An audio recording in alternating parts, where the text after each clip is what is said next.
the revolutionary ankle lock system, an integrated brace built into the boots, delivering unrivaled support, protecting ligaments from twists, tears, and trauma.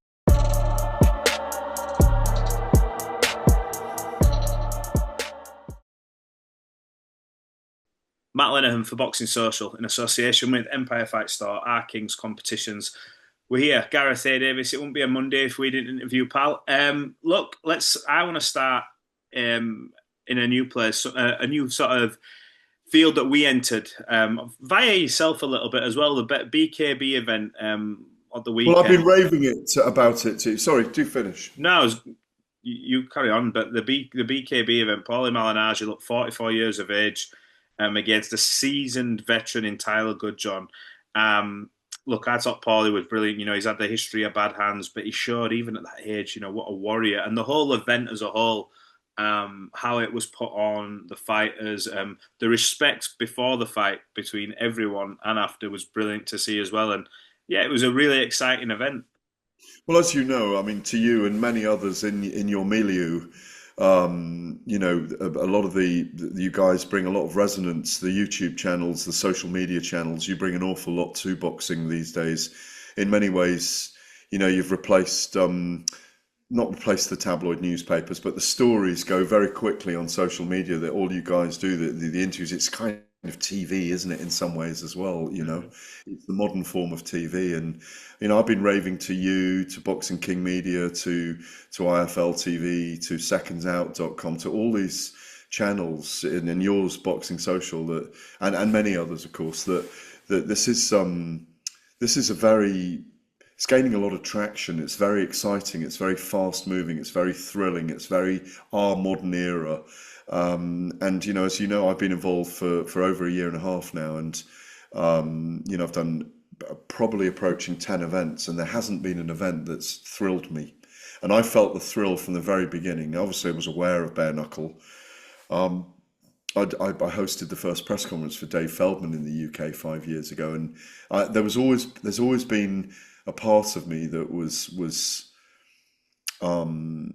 fascinated and intrigued as to how far this could go. And I do think we're on the cusp of something great. And on Saturday night, it felt like a coming together of the boxing world, in the UK anyway, embracing it, with all you guys there. The BBC were there. We had new staging posts. We had a chat show stroke press conference on Thursday, more of a talk show, the brainchild of David Tatro, the new CEO of BKB, Bare Knuckle Boxing.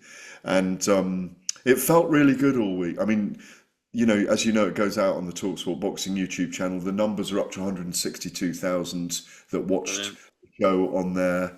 So obviously the next show on November the 22nd in Miami's shown on there, as is the Cardiff event on December the 5th. So there was resonance on so many quarters, and obviously, you know, it helped that Paulie Malinaggi was in the main event. There was lots of intrigue around that for the boxing fan kingdom as well, and so or fandom.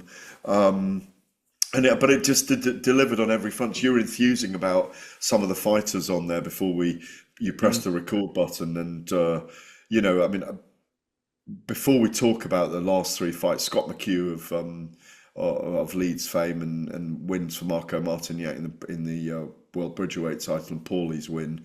There's a guy called Ryan Gibbs. You'd have been there when I interviewed him, who beat Chris Carroll. He was out for 10 years. He was a very formidable boxer. He's been a coach. He's been out for 10 years with a broken neck from a car crash, and he took up boxing again and found a second life in boxing. He was brilliant against Chris Carroll. I was going to say, unbelievable. You could see he was a boxer.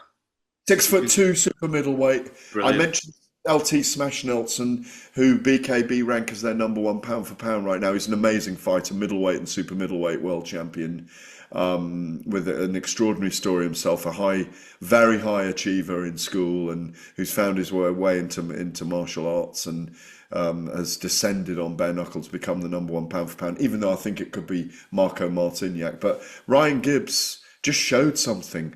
There's so many amazing backstories and narratives in the sport, as well as it being a thrilling 3.5 hours the show was, 11 fights. I want to say that there wasn't a fight, every fight delivered something.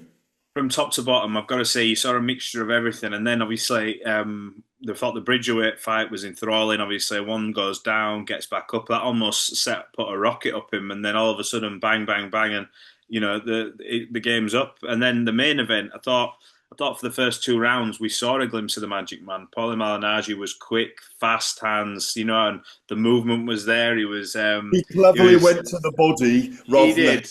keep his hands unbroken. Brilliant, though. Brilliant the way he It went was out. beautiful brutality from Paulie. It was poetic movement. He rolled back the years. I don't know if you came to the weigh-ins on the Friday, but at the weigh-ins, I dragged them both back together because it felt like they had a bit more to say to each other. And Paulie said he was bringing the old streets of Brooklyn with him, and he really did on Saturday night. He did. And Tyler Goodjohn, arguably, who had his last fight and retired at the end of that bout on Saturday night, those 5 3-minute rounds, maybe not underestimated, but underestimated the actual boxing skills and ability. And what Paulie did very cleverly in those opening, because I think he won the first 3 rounds, maybe. I had the third, could have gone either way, the third round. But Paulie was brilliant for 15 minutes in that fight with his boxing skills. It was a split decision, 48-47 in his favour. But a very close fight. But what he did brilliantly was held on towards the end, refused to go down. Because if he'd gone down once, and he was hurt in those last 2 rounds, if he'd gone down once, he'd have lost it himself by split decision. So it was a brilliant performance. He rolled back the years, 45 next month, which he didn't like me reminding him in the ring afterwards. It's a pleasure to work with them and be around them. As I say, it's been fascinating from the start. I think it's going up there like that. You know, look at the numbers from the weekend. Look at the social media numbers. Look at the interest that there is. Brilliant guy at the helm in David Tatro, as I say, and he's got a fantastic group he's working with. It's I can only see it growing, and a guy that believes in it, in the owner Mike Vasquez. Yeah, I spoke to David twice this week at the press conference and managed to get a reaction in the Trigon after the fight. He alluded to me, and this sort of brings me on to my next point quite well. So he says, we've had the discussions with Oleksandr Usyk. And I was just like, you know what? This would suit Usyk down to the ground. He comes across as the guy who, I don't want to say this is like street fighting or degrade the sport, but he comes across as the guy who, if you do have an issue, we can go down an alley, we can have it out kind of thing. We have got these two fists. And can you imagine if you brought a guy like Oleksandr Usyk to BKB? For me, it was mind-blowing to hear. Do you ever envisage that? I know he said he's not retiring, he's doing a U-turn on his retirement, says Moses won't be next, but is there a future for him in BKB at one point, do you think? I think there's a future for anyone who's in a gloved boxing, because this is literally taking the gloves off. It's ungloved boxing. I think there's a bucket list fight for so many fighters. I mean, I spoke to Tasha Jonas, Carl Froch, Josh Warrington, all of those at ringside on Saturday night in Leeds. Obviously, the Leeds Warrior, as he's known, Josh Warrington, Carl Cobra Froch, who said, look, 20 years ago, this had been right up my street. He's a bit old to do it now. And Tasha Jonas, beautiful as she is, beautiful as Froch is now with that straightened nose and the greying looks, but approaching 50. And Tasha Jonas was wide-eyed there at Trigon side, as it is the Trigon, the smallest combat sports space in the world. And Tasha was like, I'm not sure I would want to do this. And she's 41. I'm not sure I'd want to see her get in there. But if the money's right, the key is, Matthew, that if the money's right and the opponent's right and the storyline resonates enough, I think we will see people getting in there. So imagine Derek Chisora and Jarrell Miller getting in there in a bare knuckle fight. I know you're making faces like, no, as in like it would be fucking incredible in layman's terms. It would be like literally like, what is going to happen here? It'd be incredible. Yeah. Yeah, but I think that's the point, that you can envisage so many fancy matchups. I mean, it's hard to imagine Oleksandr Usyk doing it right now, mainly because I think his pay grade is so high. It would need to be astronomical.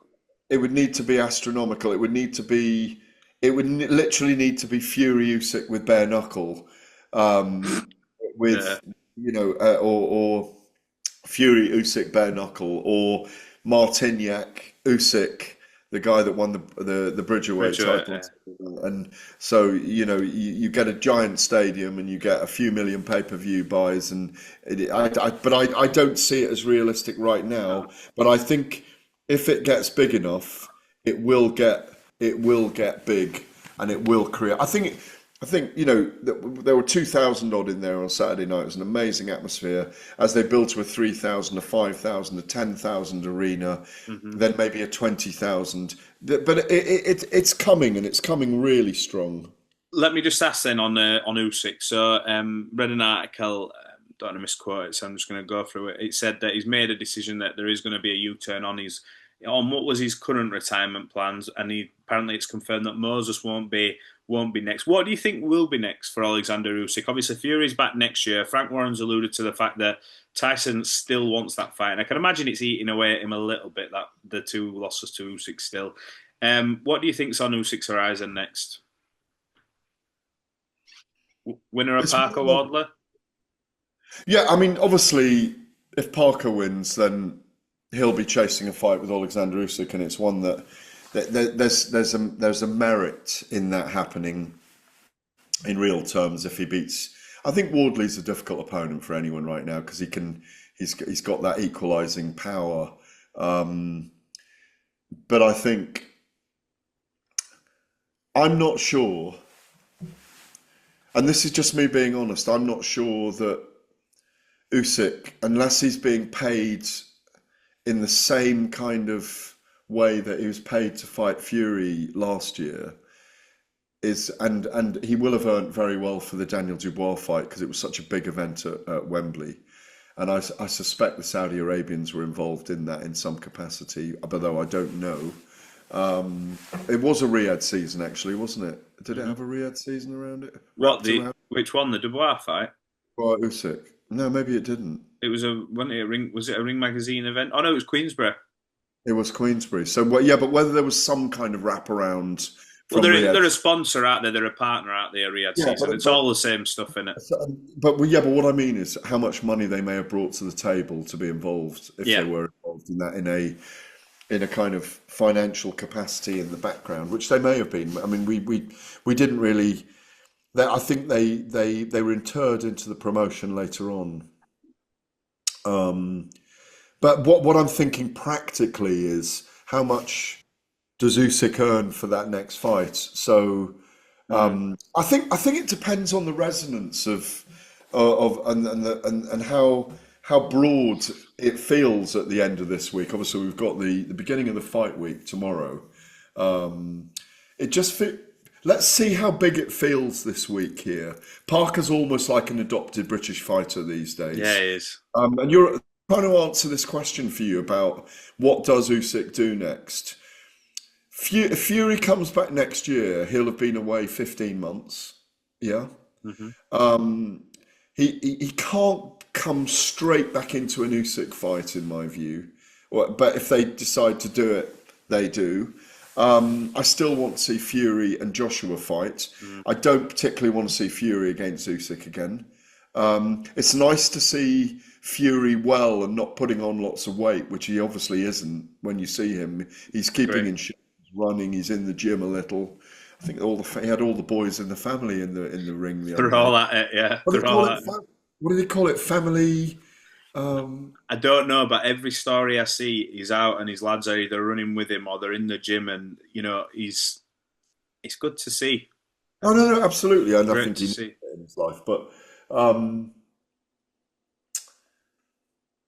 there's not an obvious opponent out there for Alexander Usyk at the moment, other than the winner of Parker and Wardley, or whoever Ajit Kabayel fights next. I don't see another opponent out there for him right now. Do you look and go, if you're Usyk, and look, this is always the most difficult thing. He literally has done it all at this Yeah, point. He's made, you assume, a lot of, we know, a lot of money. I can't imagine he's been that frivolous where he needs the money. So you look and go, you've done everything in the sport. Your health looks to be intact. You've ticked the financial box. And I know there's always big money on the table, but how does he sort of... And I know he doesn't seem to ever be a problem, but how do you get up for a fight? You've beaten Joshua twice, Fury twice, you've beaten Chisora, the list goes on and on. You've done it all at the weight below. I look and go, the same bit with Crawford. You look and go, done it. That's what everyone wants. You've done it. It's hard. Yeah, but there's always a little bit more, isn't there? And until you've reached the point where you don't love it anymore, Matt. I mean, he clearly still loves it. He's very comfortable in public now as well, which we've seen over the last couple of years. It wasn't before that. It was like a chore for him, I think. Yeah. You notice it when he's around the media now. He enjoys the process. He embraces the process. He does it because he wants to do it, not that he has to do it, and he doesn't find it a chore. I don't think, I also think that, given what's happening still in his homeland, it gives him a greater cause, if you like. But having said that, he is approaching 40, so it won't go on forever. So he's reached that point where he is considered the number one in the era. When you talk about money, he's the number one in the era. When you talk about money, I mean, he's clearly earned a huge amount of generational wealth, multi-generational wealth through the last 3-4 years of his career. So he's sitting pretty. He's got the crown on. He's winning the Game of Thrones. He's got all the shields, if you want to call the belts the shields, and it's whatever sword he wants to take out, sword and shield for the next battle. It's not clear yet. It may be clearer after this weekend, and I don't think we're going to see him fight. If Moses fights Michael Hunter or whoever it is, in December, then I mean, I would like to see him fight Moses, but I think it's too early for Moses, and I've revised my opinion that he should probably develop his talents until the Fury Usyk Joshua era is done. Yeah, I'm sure when you say you revised your opinion. Why has that come about? Why have you changed your mind? Just the way the division's moving and how those three names I mentioned there, their careers are being elongated. Well, we didn't. When I said that, I thought that we haven't had a fight from Fury and Joshua this year. Remember? Yeah. But they haven't been in a ring, and that's the first time in 14 years we haven't seen either of them. First time in 14 years, I think we haven't seen either of them in a ring. Both men haven't stepped in a ring this year, and that's the first time in 14 years. So there's something shifting, and I think if you're playing the right game, it's just revised my view on let these guys play their tune out, play their careers out, have their swan song fight, and take your time. Whereas I thought he was a shooting star at one point. But I would still, if he has a very good testing fight, how many times has he fought this year? Is it 3? Something like that. It's something like that, yeah. But he's already stopped having 5 fights a year, which at this stage he could still be having. And if he had 2 more fights where he got the rounds in, I just think Usyk's a bit too savvy. I don't want his bubble to burst. I'm thinking of it promotionally. I mean, I'd love to see him fight everyone. But because if you look at Moses, his behind the scenes career has been sparring with the very best from the age of 15 onwards. So he probably has got the wherewithal to deal with people, but probably not Usyk, who's a fellow southpaw, who's very smart, who's got all the ring smarts, who's still at the peak of his powers. But if they suddenly announced it for the middle of next year after December's fight, I'd be very, very excited.